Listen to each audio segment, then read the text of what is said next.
ಮಕ್ಕಳನ್ನ ಶಾಲೆಗೆ ಸೇರಿಸೋ ಮುನ್ನ ಎಚ್ಚರ ಎಚ್ಚರ.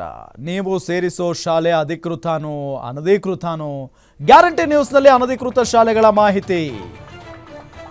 ಮಕ್ಕಳನ್ನ ಶಾಲೆಗೆ ಸೇರಿಸುವಾಗ ಆ ಶಾಲೆ ಹೆಂಗಿದೆ ಅನ್ನೋದ್ರ ಬಗ್ಗೆ ವಿಚಾರಿಸಲೇಬೇಕಲ್ವಾ? ನೀವು ಸೇರಿಸೋ ಶಾಲೆ ಅಧಿಕೃತನೋ ಅನಧಿಕೃತನೋ ತಿಳ್ಕೋಬೇಕು. ಗ್ಯಾರಂಟಿ ನ್ಯೂಸ್ನಲ್ಲಿ ಅನಧಿಕೃತ ಶಾಲೆಗಳ ಬಗ್ಗೆ ಮಾಹಿತಿಯನ್ನು ನೀಡ್ತೀವಿ. ರಾಜ್ಯದಲ್ಲಿವೆ 501ಕ್ಕೂ ಅನಧಿಕೃತ ಶಾಲೆಗಳು. ಈಗಾಗಲೇ ಮಕ್ಕಳನ್ನ ಅನಧಿಕೃತ ಶಾಲೆಗಳಿಗೆ ಪೋಷಕರು ಸೇರಿಸಿಬಿಟ್ಟಿದ್ದಾರೆ, ಪಾಪ ಗೊತ್ತಿಲ್ಲದೆ.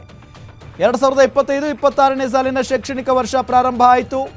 ಮಕ್ಕಳ ದಾಖಲಾತಿ ಮುಗಿದ ಬಳಿಕ ಅನಧಿಕೃತ ಶಾಲೆಗಳ ಪಟ್ಟಿಯನ್ನು ರಿಲೀಸ್ ಮಾಡಲಾಗಿದೆ. ಈಗಾಗಲೇ ಈ ಶಾಲೆಗಳಲ್ಲಿ 50% ದಾಖಲಾತಿ ಮಾಡಿದ್ದಾರೆ ಪೋಷಕರು. ಹಾಗಾಗಿನೇ ಹೇಳೋದು, ಎಚ್ಚರಿಕೆಯಿಂದ ಇರಬೇಕು ಅಂತ ಹೇಳಿ. ನೋಡಿ, ರಾಜ್ಯದಲ್ಲಿ 501ಕ್ಕೂ ಹೆಚ್ಚು ಅನಧಿಕೃತ ಶಾಲೆಗಳಿದ್ದಾವೆ.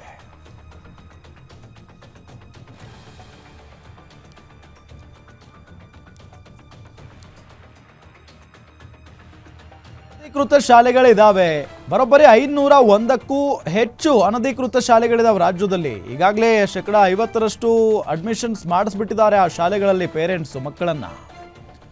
ಹಾಗಾದ್ರೆ ಎಲ್ಲೆಲ್ಲಿ ಅನಧಿಕೃತ ಶಾಲೆಗಳಿದಾವೆ ಅನ್ನೋದನ್ನ ಗಮನಿಸ್ತಾ ಹೋಗೋದಾದ್ರೆ, ಬೆಂಗಳೂರು ಉತ್ತರದಲ್ಲಿ 51 ಅನಧಿಕೃತ ಶಾಲೆಗಳಿದಾವೆ. ಬೆಂಗಳೂರು ಉತ್ತರ ಜಿಲ್ಲೆಯಲ್ಲಿ, ಅಂದ್ರೆ ಬೆಂಗಳೂರು ಉತ್ತರದಲ್ಲಿ. ಇನ್ನು ಬಾಗಲಕೋಟೆಯಲ್ಲಿ 38 ಅನಧಿಕೃತ ಶಾಲೆಗಳಿದಾವೆ.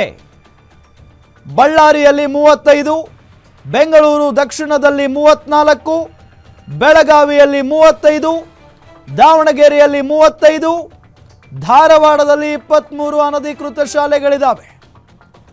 ಇನ್ನು ಹಾವೇರಿಯಲ್ಲಿ 18, ಕಲಬುರಗಿಯಲ್ಲಿ 22, ಮಂಡ್ಯದಲ್ಲಿ 17, ರಾಯಚೂರಿನಲ್ಲಿ 23, ರಾಮನಗರದಲ್ಲಿ 13, ಶಿವಮೊಗ್ಗದಲ್ಲಿ 29, ತುಮಕೂರಿನಲ್ಲಿ 11, ತುಮಕೂರು ಮಧುಗಿರಿಯಲ್ಲಿ 29, ವಿಜಯಪುರದಲ್ಲಿ 11, ಬಳ್ಳಾರಿಯಲ್ಲಿ 13, ಬೆಂಗಳೂರು ಗ್ರಾಮಾಂತರದಲ್ಲಿ 16, ಬೀದರ್ನಲ್ಲಿ 27.